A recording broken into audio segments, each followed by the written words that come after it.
Fala galera, beleza?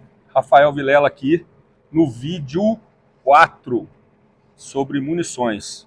Lembrando que vou tratar sobre munições de uso esportivo, de caça, tá joia? Algumas nós não vamos ter aqui, depois eu vou falar delas, tá joia? Ambiente seguro, controlado, dentro do Clube Tiro Federal aqui em São Lourenço, beleza?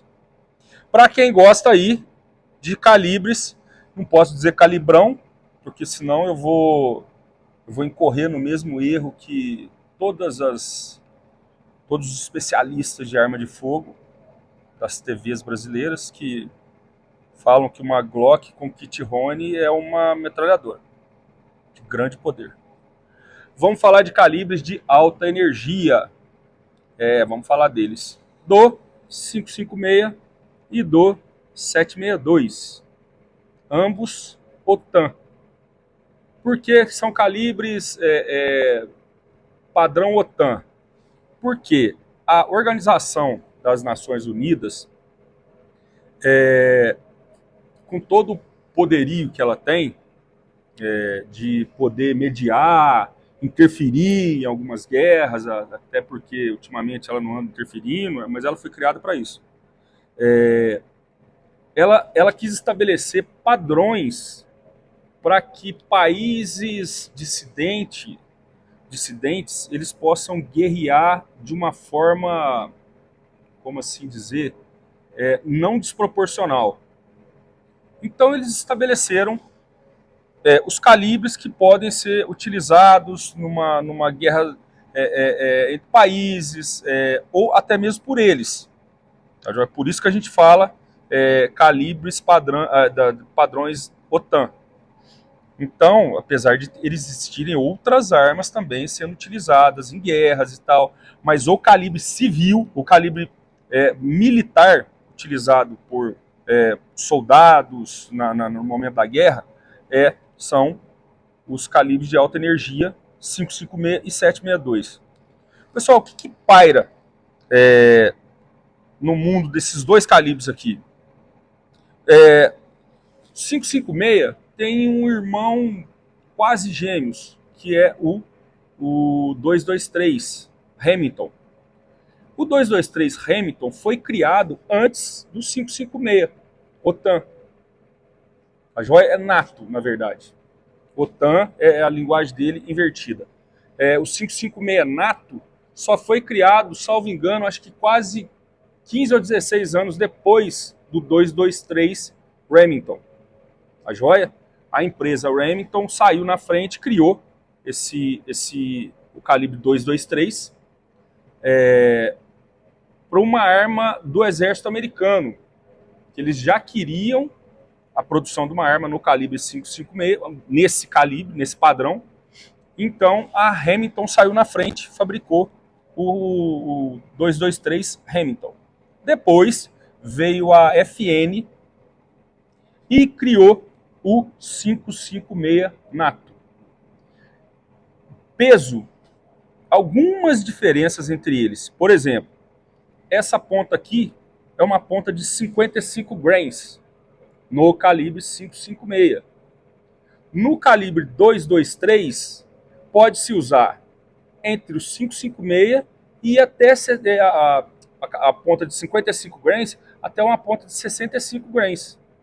E depois passou-se a usar também no 556, as duas pontas.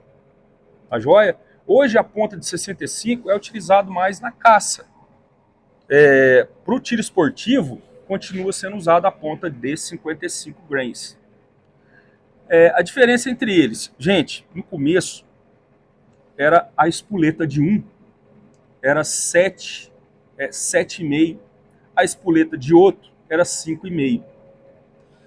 A única diferença, as duas eram small, eram espoletas mais reduzidas, mas a questão de profundidade. A hora que você vê aqui a espoleta, a profundidade entre elas era diferente. O que levou o 556 a fazer uma queima de pólvora mais rápida do que o 223. Então o 556 saía aproximadamente 990 metros por segundo na boca do cano. O 223 a 850, 860. Da diferença, muito pouca, quase que imperceptível. Por exemplo, numa arma automática, não daria. Semiautomática, também não daria. Uma grande diferença entre elas é um desenho que se faz no interior do cano, da câmara. Então, no 556, logo quando o projétil, a munição entra na câmara, o projétil, antes de acabar a câmara e começar o raiamento, no 223 ele tem um espaçamento de 2 milímetros e um pouquinho. Já a do 556, ele tem 4 milímetros. Então, é o dobro. Ou seja, um se acomoda mais fácil dentro da câmara de disparo do que o outro. Então, por exemplo, a Armalite. A Armalite desafiou todo mundo, porque ela simplesmente meteu o peito e falou: eu uso 556 nos meus fuzis 223 há 2 décadas, disparando milhões de vezes e nunca estourou câmara. E já teve fabricante que disse que ao utilizar demais um 556 dentro de uma câmara 223, estourou a câmara, explodiu. Aí vem aquele questionamento: tá falando da qualidade do fuzil ou tá falando do risco da munição? Então, gente, há quem defenda isso. Dá para atirar? Dá. Eu arriscaria não fazer disparos em rajada, porque tudo que você vai fazer em rajada, ainda que seja pouca diferença, ainda mais para os fuzis que a gente tem no nosso mercado, o risco é muito grande. Tá joia? Mas, como aqui no Brasil só é vendido o 556 e não o 223, então a gente pode sim disparar aí o 556 à vontade, porque é o calibre liberado. Tá joia? E um excelente calibre, tanto para precisão, quanto para diversão, quanto para um abate, um abate de javali. Tá joia? Eu tenho um T4 e eu fico me perguntando, se o governo voltar a liberar o calibre 762, se eu teria um fuzil de ferrolho em calibre 762. Eu morro de vontade. Tenho muita paixão. Adoro atirar de calibre ferrolhado, porque é um tiro que você concentra mais, você usa mais os fundamentos, respiração, gatilho, todos os fundamentos praticamente. Só postura que talvez não, porque é muito gostoso de dar tiro deitado, dar tiro sentado, fazer na cadeira, com o alvo apoiando. Aí é óbvio que você vai colocar outras dificuldades. Quando você tira a necessidade de alguns fundamentos, por exemplo, que é a postura do tiro de precisão, é óbvio, né? Você não vai colocar um alvo aí, um alvo gigantesco numa metragem ridícula. Então, você tirou um fundamento, você dificulta lá na frente. Tá joia? Porque senão também você não cresce no disparo. Então, assim, eu pensei em adquirir um fuzil ferrolhado no calibre 556 também, que no mercado não tem, mas importação você consegue fazer. Então, porque aí você faz uma munição só, você faz um carregamento só, monta lá 200, 300 munições, deixa lá guardado. Hoje eu quero atirar de semiautomático. Não, hoje eu quero dar tiro, mas eu quero segurar um pouco mais, porque tá ficando caro, aí eu vou lá de ferrolho. Vai num clube de tiro aberto aí próximo, beleza, senta lá, deita lá, faz a posição que você achar melhor e fica lá fazendo no seu caderninho, vai lá com o rangefinder, vê a distância, tenta ver a questão de vento também. A maioria dos clubes, quando muito, tem uma pista de 300 metros. Então, assim, normalmente eles já fazem entre árvores para o vento não influenciar tanto. Porque senão, realmente, para a galera que está começando, Imagina, você tentar dar um tiro de 22 a 150 metros, uma lunetinha, com uma munição boa, senão nem chega lá. Você não sabe nem onde está pegando, entendeu? Então, é legal. E eles já fazem para o vento não influenciar tanto, porque senão castiga demais os atiradores, os filiados e os competidores também. Tá joia? Muito bom. Eu adoro, adoro demais, de coração. E vamos falar de segurança pública. Recentemente, a CBC, recentemente não, já há algum tempo, a CBC lançou umas munições de 5,56 SAT. Depois eu vou colocar aí no vídeo para vocês a descrição do que é SAT. Essa munição SAT da 5,56 da CBC, ela se mostrou com capacidade de perfuração em blindagem semelhante à do 7,62. Então, se você quiser transfixar um alvo, polícia atuando, o bandido está com blindado e a gente não está conseguindo perfurar a blindagem. Essa munição SAT consegue perfurar blindagens, que ela vai atingir uma velocidade muito maior do que o 7,62. Consequentemente, ela vai ter o poder de penetração e acertar o alvo dentro da blindagem. Mas tem fura blindagem do 7,62 também. Então, tudo bem.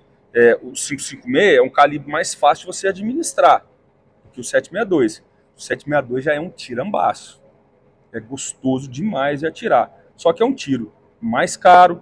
A gente está vendo o pessoal vender ponta da Sierra aí, que é importada, que é uma das melhores, por R$16. Cada projétil. Cada projétil desse aqui, em calibre 7,62, R$16. Só o projétil. Aí depois tem a pólvora, que está muito difícil de conseguir, e tem a espoleta. Hoje, estojo, você acha estojo aí de 7,62 aí por até R$1 eu já vi. Até R$1 eu já vi estojo de 7,62 o pessoal vendendo nos grupos. Primeiro disparo, sem estar desespoletado, sem estar limpo, sem estar nada. Ele caiu no chão, o cara pegou, guardou. E por conta desse temor também de saber se vai liberar, não vai liberar, como é que vai ser, a joia, isso gera um temor muito grande. Por exemplo, eu não compraria hoje, entendeu?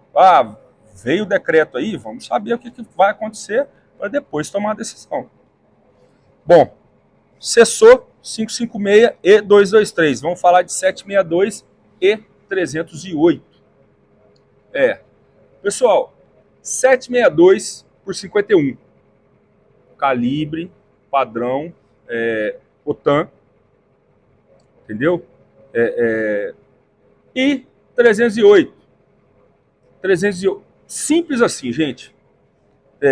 Vamos entender que os dois aqui. 308, 7,62. 7,62 é calibre militar. Padrão OTAN. 308, calibre civil. A joia? Diferença entre eles. A câmara. Toda câmara de trancamento de arma em padrão militar, ela tem que ser um pouco mais flexível. Não vou dizer flexível, ela tem que ser um pouco maior. Então, você está numa guerra, é areia, é sujeira. Então, quando você está com uma arma aí, um fuzil, um FAL, vamos colocar um FAL. Fuzil leve, a joia? Você está com um fuzil leve numa guerra. Gente, é aquilo, é areia, é sujeira, é sangue, é suor. Se você fizer uma câmara que não respeitar nem 1 milímetro a mais, nem um 0, fio de cabelo para um lado, nem para o outro, o risco de dar travamento, o risco de dar pane é gigantesco. É gigantesco. E o 308? calibre civil. Você vai pegar uma câmara de um armamento um pouco mais sofisticado. Então, um trancamento perfeito, uma câmara perfeita, ela vai te dar mais precisão, ela vai te dar mais velocidade, ela vai te dar diversos outros, ela vai te dar grupamentos melhores. O que o outro não te entrega com 100% de certeza. Não que você vai dar tiro, que vai sair cada um para um lado, nem nada. Mas, realmente, o 762, ele não vai exigir tanto. Porque, normalmente, arma padrão militar é arma de guerra. Então, muitas das vezes, quem está assistindo e acompanhando as tragédias lá na Ucrânia, vai ver que tem muito fuzil lá que o pessoal está filmando com a câmera, aquela câmera de cabeça, o pessoal bota a arma para cima e atira, gente. O pessoal mal tem tempo de sair para fora daquelas valetas que eles fazem lá, para ficar lá entrincheirado, eles não têm condição de sair. Se eles saírem, o risco de um sniper estar lá, de abater, é muito grande. Então, a gente, lógico, a gente fala, a gente trata de assuntos aqui, mas para uma realidade fictícia. Porque quem fala que, não, eu tô vendo, eu tô acompanhando, eu sei como é que é lá. Mentira, não dá para falar. Só quem tá lá realmente para saber. Entendeu? E às vezes o preço que tem que pagar para isso é muito caro. Então às vezes não vale a pena. A gente vê brasileiro lá. Eu vi um brasileiro, inclusive, outro dia, ele falou até o batalhão que ele era da Polícia Militar de São Paulo. Então, assim, são opções. O cara não tem família, o cara não tem filhos, ou ideologia, ele quer participar de uma guerra, ou de repente ele conhece muito e acha que tem que se meter naquela guerra, entendeu? Então, não vamos entrar nem nessa questão. Mas é aí que a gente fala: padrão militar, padrão civil. Que o civil vai ter aquele ferrolho que você vai... peça de joalheria. Você vai colocar a munição lá dentro, uma lapua, que é uma das melhores munições do mundo. Você coloca lá uma lapua, pega no ferrolinho, tranca. Aquilo é peça de ourives, assim, uma encaixando na outra com perfeição. Você pega uma munição dessa, uma lapua, pega um martelinho e dá uma batida nela aqui, tenta jogar lá na câmara de novo, de um fuzil de alta precisão, e tenta trancar. Ele não tranca. Ou ele vai oferecer uma resistência para trancar. O trancamento final é aquela hora que dá aquela coxada, que a munição entra lá na câmara e se encaixa, a câmara abraça ela inteirinha. Isso num bloco de aço, um aço de qualidade e tal, que não vai aceitar 0, de irregularidade no projétil, em todo o projétil, seja no projétil ou seja no estojo. Então, assim, há quem diga que se você atirar com uma munição, seja 762 ou 308, em uma arma, se você recarregar ela com a maior perfeição que existe, numa outra ela não vai trancar. Ela só volta a se trancar o ferrolho naquela mesma arma que ela usou. Não vou dar certeza dessa informação, mas há quem diga, tá joia? Que se você não utilizar o mesmo estojo na mesma arma, tô falando uma arma ferrolhada, gente. Não tô falando em semiautomático, não. Tá joia? Tô falando numa arma de muita precisão. Você disparou ela numa semiautomática, depois você recarregou e colocou ela numa ferrolhada de qualidade, com uma câmera perfeita, talvez ela não tranque. Porque o primeiro disparo já deformou o estojo, porque a temperatura, quando isso aqui sai da câmara, é absurda. Tem muita munição de fuzil que quando sai, a boca já está toda deformada, devido à alta temperatura que atinge essa parte aqui, pela queima da pólvora, e para que tudo aquilo saia daqui para expelir, o projétil, a, a temperatura aqui é absurda, chega a derreter realmente o metal. Tá joia? Mas assim, eu sonho em ter uma ferrolhada, uma arma ferrolhada em calibre 308. Mas o preço, infelizmente, hoje uma munição de 7,62, se você comprar direto da CBC, está saindo a R$ 26. Poxa vida, R$ 26 cada disparo? Então é assim, é muito caro. É muito caro. A gente vê lá nos Estados Unidos, a gente brinca de vez em quando, a gente vê nos grupos, o pessoal comprando um latão, tambor de 500 litros com munição 5,56. Tipo assim, US$ 3.000. O cara vai dar um curso de final de semana lá e compra um latão, um tambor, cheio de munição 5,56. E munição de qualidade. O americano não gosta de... não atira com porcaria. Então, assim, a gente vê que falta muito pra gente chegar ainda. Mas nós vamos conseguir, pessoal. Vamos conseguir. E se Deus quiser, no futuro, não tão próximo assim, a gente possa ter uma perspectiva melhor. Eles estão lá brigando. A gente está esperando sair decreto, desesperado por causa de decreto. Mas a gente tem que vislumbrar a coisa um pouco mais adiante. Já tem projetos de lei adiantados lá, que estão sendo bem negociados para realmente dar o direito do atirador. Então, não vai ficar mais aquela coisa, entra governo, sai governo, que para mim é uma coisa absurda. Imagina o futebol brasileiro ter a instabilidade que tem o tiro esportivo. Tá joia? Então, vamos correr atrás disso. Tá cheio de links aí rodando nos grupos, até na internet mesmo, para a gente votar, pedir prioridade, pedir aceleração de pauta, porque a gente está perdendo muita gente boa, muita possibilidade de patrocínio, muita gente desistindo do esporte por questões de burocracia. Não vou tirar a razão de quem desiste, porque cada um sabe o tempo, o quanto custa o tempo de cada pessoa e quanto a pessoa gosta do esporte. Tá joia? Mas vamos seguir na luta, vamos seguir na batalha aí, que se fosse fácil, não ia ter graça. Então vamos continuar lutando. Fico feliz por cada um de vocês, cada like que a gente ganha, cada pergunta que é mandada, cada crítica que é feita. Isso faz com que a gente tenha que estudar um pouco mais para estar aqui.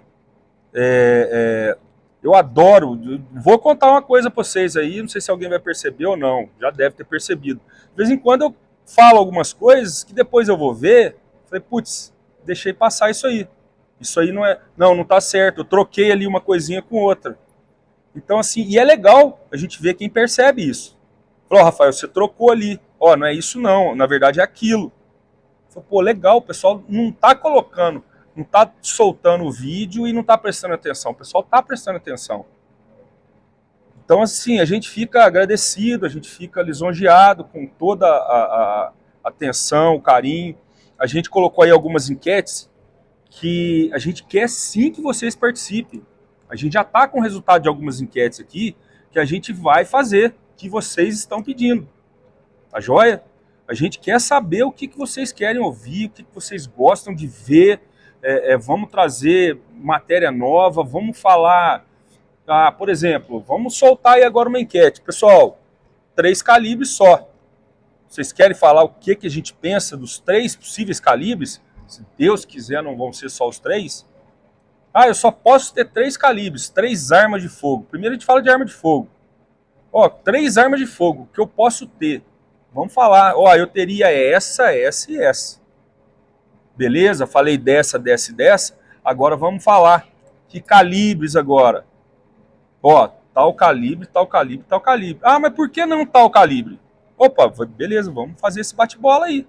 Eu entendo que esse calibre não, por quê? Porque tá difícil no mercado, que é um calibre pouco explorado, é um calibre que poucas pessoas têm, é um calibre que tende a sumir do mercado, é um calibre que não é esportivo logo o exército vai vir atrás de você buscando esse calibre, porque, mas eu quero uma arma com caninho curtinho e tal. Se não tiver modalidade de prova para essa arma sua, eles vão vir te cobrar. Então, pessoal, tá aí, a gente está aqui para somar, beleza? E eu estou muito, muito, muito feliz, toda a equipe aqui também está muito feliz com a repercussão que está tendo, com a reciprocidade que vocês estão dando para a gente. Tá joia? Fica aqui o meu agradecimento de toda a equipe aqui também do portal. Tá joia? Forte abraço, fique com Deus.